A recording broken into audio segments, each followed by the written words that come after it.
All right, back again. What are we? Thursday evening. Gonna do my infusion. So it's my self-infusion. Got my IV bag all set up with a special medication in it.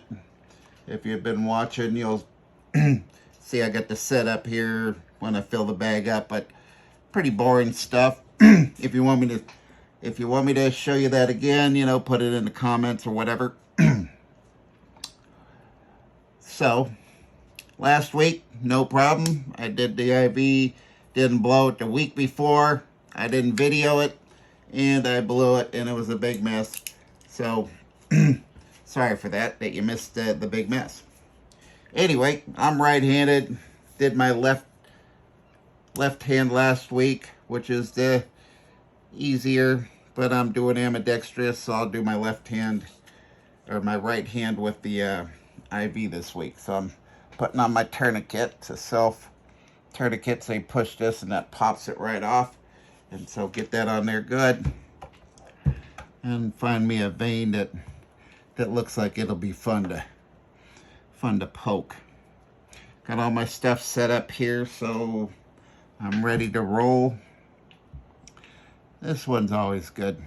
Tricky though, because the skin right here is thicker than like here.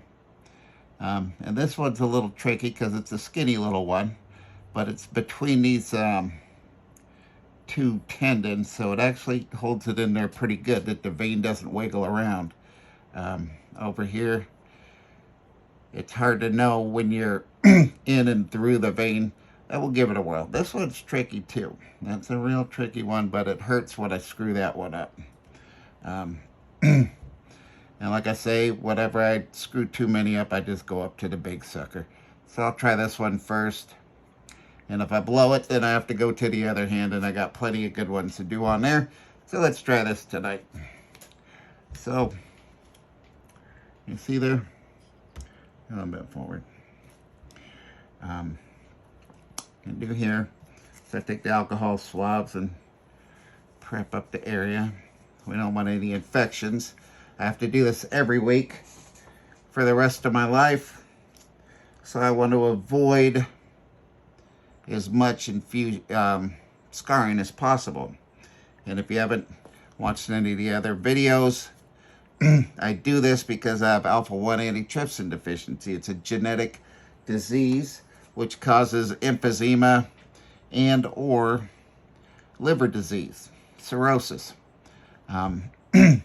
So my body produces this alpha-1 proteins misfolded. So it's produced mainly in the liver, and so when the liver makes this protein, it's misfolded. So when it's coming out of the liver, it gets stuck on or in the liver because it's misfolded, and the easiest way to explain it is that it's sticky.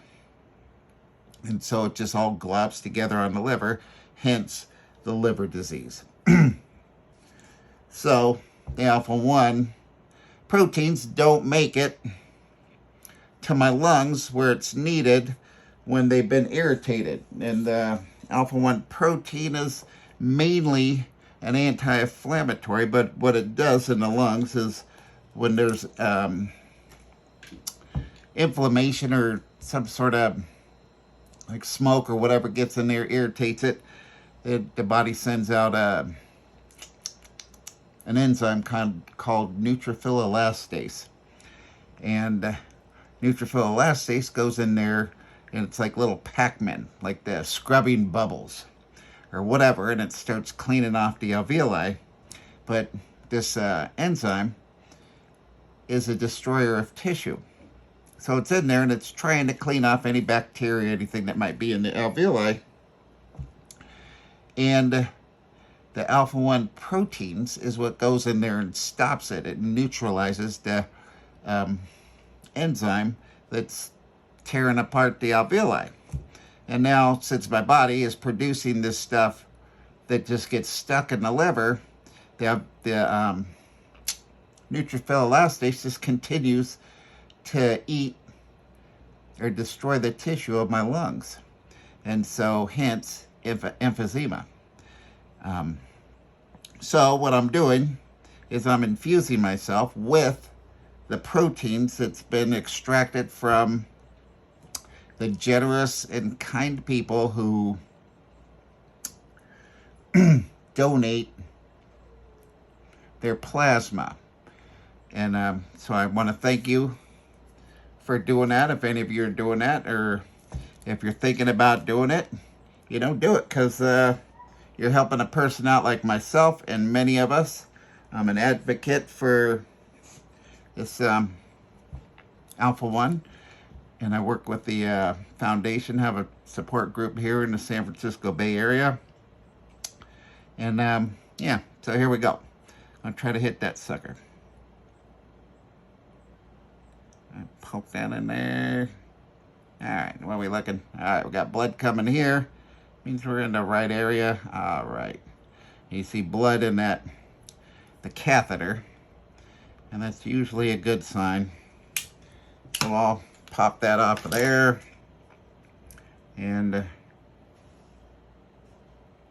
what's helpful, really helpful doing this one-handed, is this, what they call the butterfly here, that you have these little guys here, because as I always say, this is the trickiest part of the whole situation, is getting this extension on.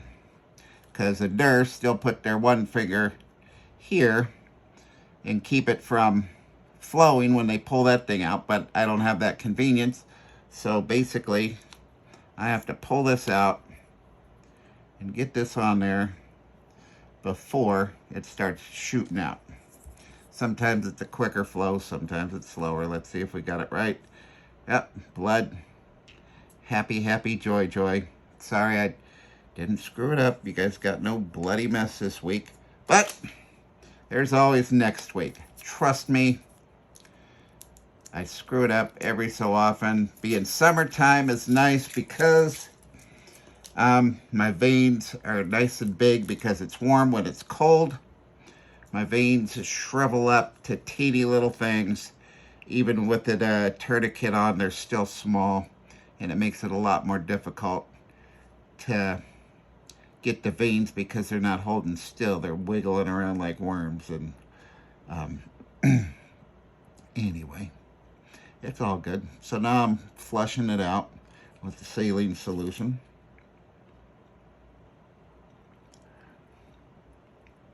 There we go.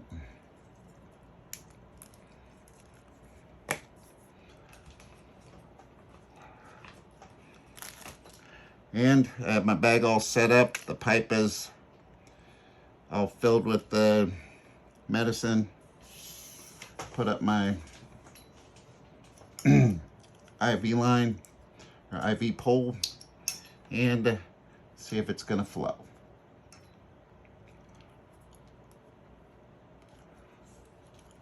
Come on, baby.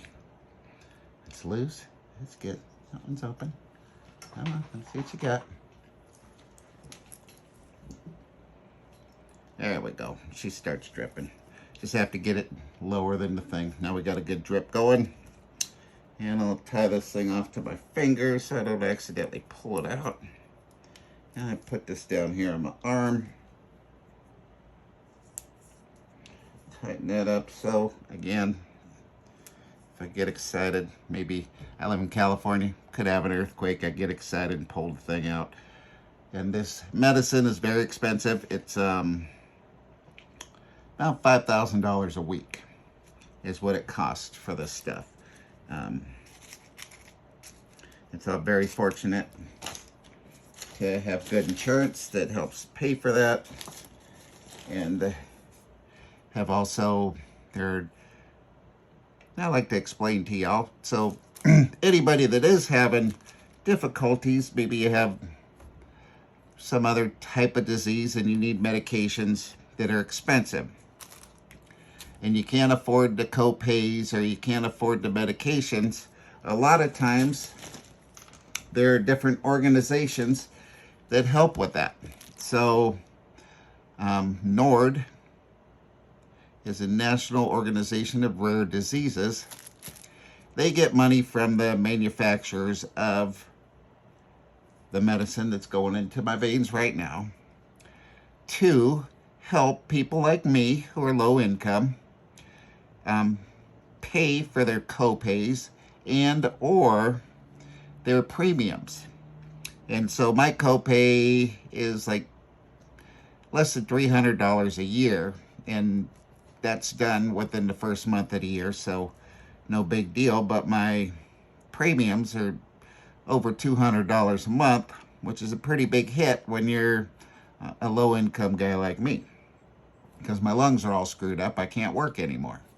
Anyway, so there are organizations out there like Nord that will help with your premiums and your copays so that you can get the medications that you need, because it is in the manufacturer of all these medications' best interest that you could pay your copays and your premiums, because like here, they pay what's coming out of the drug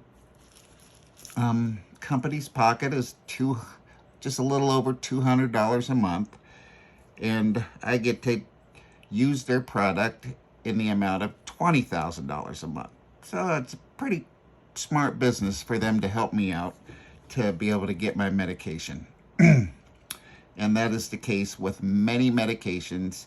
Like when you hear these things on the television, the commercials, and they say if you can't afford it, go on the website, whatever, and they'll direct you to a place that can help you afford those drugs. So it's always worth looking out and for resources. And I wouldn't have known about this Nord unless I had gotten involved in the support group in the Bay Area here, and then getting involved with the foundation as being a support group leader and advocate. So, I can't advocate enough for, being your own best friend in researching and finding maybe a support group, a foundation for the diseases you have, or a family member or friend you can point out for them. So this thing's dripping good. I'll turn this back on once it's done. Probably about 15 minutes is what it takes for this all to get into my system. So thanks for watching. I'll catch you next time. Where's my little button here? I will shut that off.